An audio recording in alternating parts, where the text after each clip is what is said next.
नाम है हर चैप्टर को धीरे धीरे कवर किया जाए, ठीक ना। तो आज हम लोग एक नया चैप्टर या फिर कह लीजिए आप पहला ही चैप्टर त्रिकोणमिति के बारे में अध्ययन करेंगे। त्रिकोणमिति होता क्या है? त्रिकोणमिति से अगर देखा जाए, त्रिकोणमिति से अगर देखा जाए तो हाई स्कूल में हर साल 12 से 14 नंबर का क्वेश्चन करता है हर साल, और एकदम आसान आसान क्वेश्चन करता है, ठीक ना। तो आज हम लोग देखेंगे त्रिकोणमिति का बेसिक क्या होता है, यानी आज हम लोग पहले देखेंगे कि इसका बेसिक क्या होता है। बेसिक देखने के बाद हम लोग हाई स्कूल का जो NCERT हो गया या फिर बालाजी हो गया, उसमें जो इम्पोर्टेंट क्वेश्चन होगा उसका सीरीज लेके हम लोग चलेंगे। तो आज हम लोग देखेंगे त्रिकोणमिति होता क्या है। त्रिकोणमिति हम लोग समकोण त्रिभुज में लागू करते हैं। जैसे आपका समकोण त्रिभुज किसे बोलते हैं? अगर समकोण त्रिभुज की बात करें तो जिस कोण का मान, या फिर अगर कह लें त्रिभुज में अगर एक कोण का मान, किसी एक कोण का मान 90 डिग्री होता है तो क्या कहलाता है? आपका समकोण कहलाता है। जैसे मान लीजिए अगर कोई आपका त्रिभुज A है, B है और ये C है, और इस कोण का मान कितना हो जाए? 90 डिग्री हो जाए, तो इसे हम समकोण त्रिभुज बोलेंगे। और एक चीज़ याद रखिएगा, समकोण त्रिभुज जो बनाता है, यानी जो एंगल आपका समकोण होता है, यानी राइट एंगल होता है, उसके सामने वाली जो भुजा होती है उसे हम कर्ण बोलते हैं, कर्ण बोलते हैं। और हमको करना क्या होता है? इस त्रिकोणमिति का मतलब क्या होता है? त्रिकोणमिति का मतलब होता है तीनों कोणों का माप, या फिर तीनों कोणों को मापना त्रिकोणमिति कहलाता है। अगर तीनों कोणों की बात करें तो समकोण में 3 कोण होता है, एक कोण का मान आपको पता होता है, बाकी शेष दोनों कोणों का मान आपको पता करना होता है, ठीक। तो जैसे मान लीजिए कल को अगर इस कोण का मान हमको बताना हो, इस कोण का मान यानी C वाले एंगल का मान बताना हो, तो अगर C वाले का एंगल बताना होगा तो इसके सामने वाला जो भुजा होगा वो क्या हो जाएगा? आपका लंब हो जाएगा। यानी अगर C का मान बताना होगा तो इसके सामने वाला भुजा ये क्या होगा? लंब होगा। लेकिन अगर मान लीजिए A का मान बताना हो, चूंकि A और C का ही नहीं पता होता है, B का तो हमको पता होता है, अगर A का मान बताना होगा तो A के सामने वाली ये जो भुजा होगा आपका BC, ये क्या हो जाएगा? आपका लंब हो जाएगा। तो अगर ये लंब होगा तो आपका ये वाला भुजा क्या हो जाएगा? आधार हो जाएगा। और अगर आपका ये लंब होगा तो ये वाला भुजा क्या हो जाएगा? आधार हो जाएगा। दो चीज इसमें समझना है, फिर से समझाने का प्रयास करेंगे कि अगर मान लीजिए कोई त्रिभुज है आपका, त्रिभुज, इसका मान तो हमको पता होता है 90 डिग्री। कल को मान लीजिए इसका मान अगर पता करना होगा तो ये इसके सामने वाली जो भुजा होगी ये लंब होगा। कर्ण तो हमेशा वही रहता है, 90 के सामने वाली जो भुजा होती है वो कर्ण रहता है। तो अगर ये लंब होगा तो नीचे वाला क्या हो जाएगा? आधार हो जाएगा। लेकिन अगर मान लीजिए कल को इस एंगल का मान आपको पता करना हो, इस एंगल का, तो इसके सामने वाली जो भुजा नीचे वाला हो जाएगा वो क्या होगा? आपका लंब हो जाएगा। तो अगर ये लंब होगा तो ऊपर वाला क्या हो जाएगा? आधार हो जाएगा। कर्ण तो हमेशा वही रहता है, कर्ण हमेशा वही रहता है, यानी 90 के सामने वाला जो भुजा होता है वो कर्ण होता है। तो त्रिकोणमिति में, पूरे त्रिकोणमिति में केवल आपको 6 अनुपात के बारे में पढ़ना है। पहला अनुपात क्या होता है? साइन होता है। दूसरा क्या होता है? आपका कास थीटा होता है। और तीसरा होता है आपका टेन थीटा होता है, ठीक। और आपका 3 अनुपात ये हो जाएगा। और आपका होता है कासेक थीटा होता है, और सेक थीटा होता है, और काट थीटा होता है। कुल मिला जुला के इन 6 अनुपात के बारे में केवल आपको पढ़ना होगा। 6 अनुपात अगर बात करें तो अनुपात होता क्या है? जैसे अगर देखें हम लोग साइन थीटा, कास थीटा, ये होता है, होता क्या है, इसका मान कैसे निकालते हैं हम लोग आराम से समझेंगे। जैसे मान लीजिए एक कोई आपका त्रिभुज है,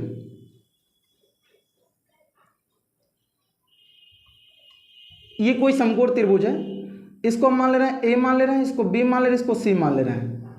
तो अगर यहाँ पे मान लीजिए इसका मान एंगल इसका मान बताना है तो इसको हम थीटा मान लेते हैं। जिसका मान हमको बताना होता है, अगर C का मान बताना होगा तो C का मान निकालेंगे, अगर A का मान निकालना होगा तो A का मान निकालेंगे।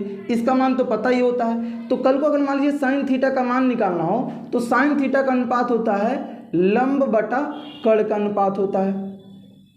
इसी प्रकार से कास थीटा के अनुपात क्या होता है? आधार बटा होता है आपका कर्ण होता है। और टेन थीटा का अनुपात होता है लंब बटा आधार होता है। और कासेक साइन का उल्टा होता है, तो साइन का अगर देखें लंब बटे कर्ण होता है तो इसका हो जाएगा आपका कर्ण बटे लंब हो जाएगा। इसी प्रकार से जो कास होता है वो कास होता है, क्षमा चाहते हैं, अगर कास की बात करें तो कासेक का उल्टा होता है। तो अगर कास थीटा का अनुपात होगा आधार बटा कर्ण तो इसका हो जाएगा कर्ण बटा आधार हो जाएगा। और काट थीटा tan का उल्टा होता है, तो tan का लंब बटे आधार होता है, तो इसका हो जाएगा आपका आधार बटे लंब हो जाएगा। समझाने का प्रयास हम ये करना चाह रहे हैं कि जो साइन थीटा का अनुपात होता है लंब और कड़ का होता है, तो लंब आपका क्या होगा, अगर हमको इसका एंगल बताना है तो लंब आपका क्या होगा, ए बी हो जाएगा, यानी ए बी बटा में क्या हो जाएगा, कड़ का मान हमेशा वही रहेगा, ए सी हो जाएगा। इसी प्रकार से अगर कास थीटा का अनुपात निकालें तो आधार बटा कड़ हो जाएगा, तो यहाँ पे आधार का मान कितना होगा, तो आधार का मान आपका ये नीचे वाला हो जाएगा, यानी बी सी बटा क्या हो जाएगा, ए सी हो जाएगा।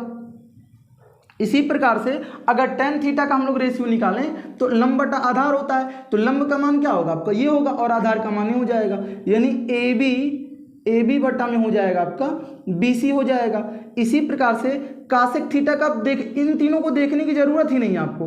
देखिए अगर साइन थीटा का मान पता हो गया है तो साइन थीटा का उल्टा क्या होता है, कासेक थीटा होता है, तो अगर साइन थीटा का रेशियो लंब बटा कर दिया है तो इसका क्या हो जाएगा, आपका कड़ बटा लंब हो जाएगा, यानी ए सी बटा क्या हो जाएगा आपका ए बी हो जाएगा।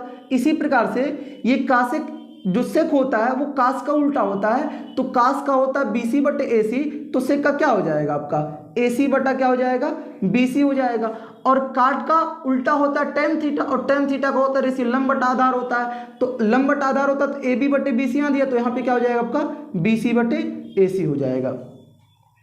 अगर आपको लगता कि ये सारा चीज़ बहुत क्या नाम है टफ है याद करना, तो इन सारी चीज़ों को आप छोड़ दीजिए, केवल एक तरीके को अपनाइए, उसे हम ट्रिक ही बोलेंगे। जैसे मान लीजिए लाल बटे कक्का, आप पढ़े भी होंगे लाल बटे कक्का, तो जो पहला रेशियो होता है वो साइन का होता है, दूसरा रेशियो किसका होता है कास का होता है, तीसरा रेशियो जो अनुपात होता है वो आपका tan का होता है। यानी अगर हम बात करें जो आपका साइन थीटा का रेशियो होता है, साइन थीटा का रेशियो क्या होता है एल अपान के, यानी लंब बटा क्या हो जाएगा आपका कड़ हो जाएगा। इसी प्रकार से दूसरा रेशियो होता है कास का, तो कास थीटा का अगर रेशियो हम लोग देखें तो आधार बटा कड़ हो जाएगा, आधार बटा कड़ हो जाएगा। इसी प्रकार से अगर हम tan थीटा का रेशियो देखें तो tan थीटा का रेशियो क्या हो जाएगा लंब बटा आधार हो जाएगा।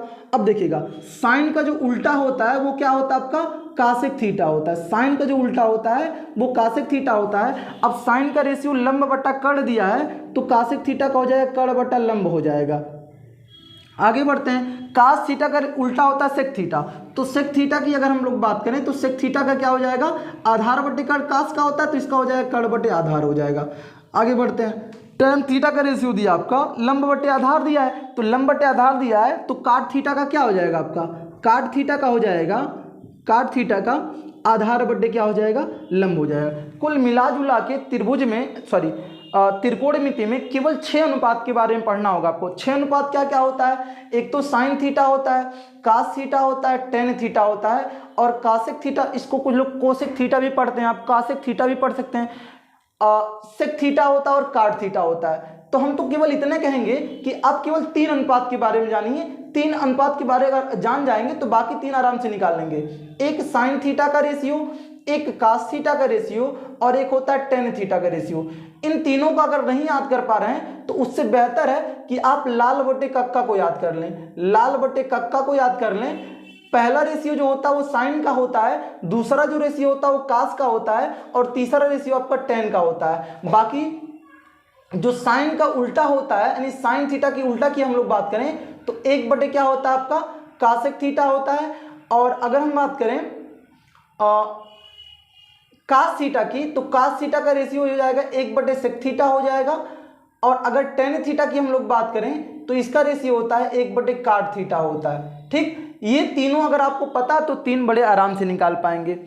इसका बेसिक केवल इतना है, त्रिकोणमिति का मतलब क्या होता है, त्रिकोणमिति का मतलब होता है 3 कोणों को मापना, वो त्रिकोणमिति कहलाता है। और 3 कोणों को मापना हम केवल समकोण त्रिभुज में लगाते हैं। समकोण त्रिभुज में क्या होता है कि एक कोण का मान अगर 90 डिग्री होता है तो इसके सामने वाली भुजा कड़ होती है, और जिस एंगल का मान बताना होता है, मान लीजिए सी का बताना होगा तो सी के सामने वाली जो भुजा होगा लंब हो जाएगा, तो नीचे वाला आधार हो जाएगा। लेकिन अगर बाय द वे मान लीजिए ए का मान बताना होगा आपको, तो ए का मान बताना होगा तो इसके सामने वाला भुजा ये लंब हो जाएगा, तभी आधार हो जाएगा।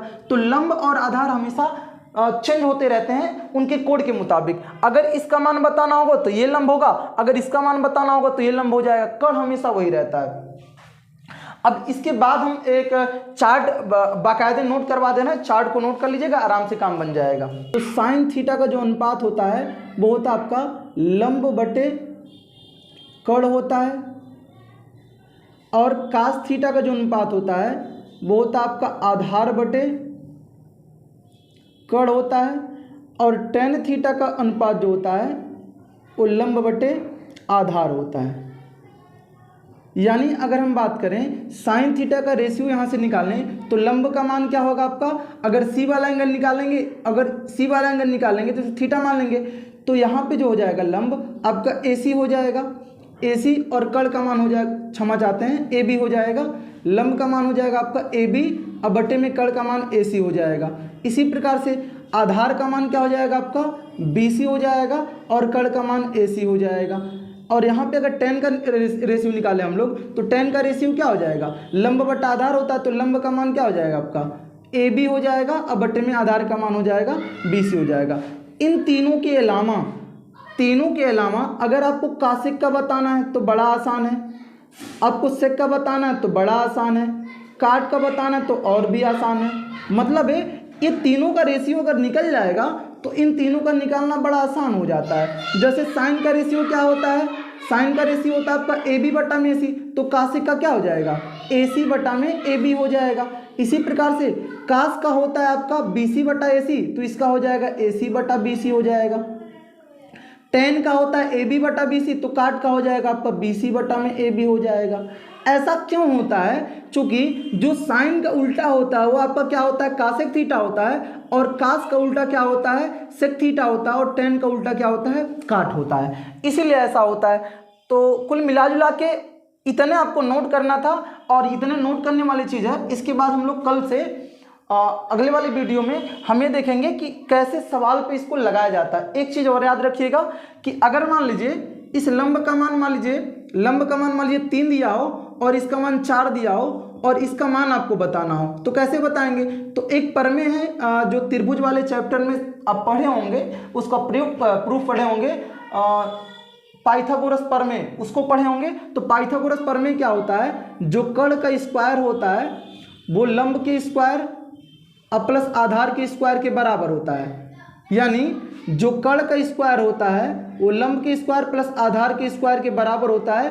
तो यहाँ से हम अगर 2 मान दिया होगा तो तीसरा मान आराम से निकाल लेंगे। जैसे यहाँ पे किसका मान नहीं दिया, कर्ण का मान नहीं दिया है, तो कर्ण का मान निकाल लेंगे आराम से। कर्ण का स्क्वायर बराबर में लंब का मान दिया आपका 3 का स्क्वायर हो जाएगा, आधार का मान 4 दिया तो 4 का स्क्वायर हो जाएगा, तो कर्ण बराबर हो जाएगा 3 त्रिक का 9 हो जाएगा, 4 चौके 16 हो जाएगा, यानी कर्ण का स्क्वायर बराबर हो जाएगा आपका 16 9 हो जाएगा 25, यानी कर्ण बराबर कितना हो जाएगा रूट में 25, और रूट में 25 हो जाएगा, स्क्वायर हटाते तो रूट में जाता है, रूट में प्लस मान के साथ जाता है, तो प्लस वाला मान केवल लेंगे, तो ये हो जाएगा आपको कर्ण का मान कितना हो जाएगा 5 हो जाएगा, तो यहाँ पे इसका मान 5 हो जाएगा। तो केवल नोट करने वाली जो चीज़ थी केवल इतना था आपका, साइन थीटा का जो रेशियो होता है वो लंब बटा कर्ण होता है। अगर इन तीनों चारों पांचों छह को नहीं याद रखना चाह रहे हैं तो आप केवल इतना याद रखिएगा, लाल बटे कक्का बड़ा आसान ट्रिक है, पढ़े भी होंगे। पहला जो रेशियो होता है वो साइन का होता है, दूसरा जो रेशियो होता है वो कास का होता है, और लास्ट वाला जो रेशियो होता है वो टेन का होता है। यानी अगर साइन थीटा की हम लोग बात करें, साइन थीटा की, तो इसका रेशियो हो जाएगा लंब बटा कर्ण हो जाएगा, और अगर कास थीटा की रेशियो की हम लोग बात करें तो आधार बटा कर्ण हो जाएगा, और अगर टेन थीटा रेशियो की बात करें तो हो जाएगा लंब बटे आधार हो जाएगा। इसके बाद हम लोग कल से जो है सवाल का अध्ययन करेंगे, और चैप्टर वाइज पहले चैप्टर में जितना भी सवाल होगा NCERT या फिर बायोलॉजी का जो इंपॉर्टेंट क्वेश्चन होगा उसी को लेके चलेंगे, बाकी कल।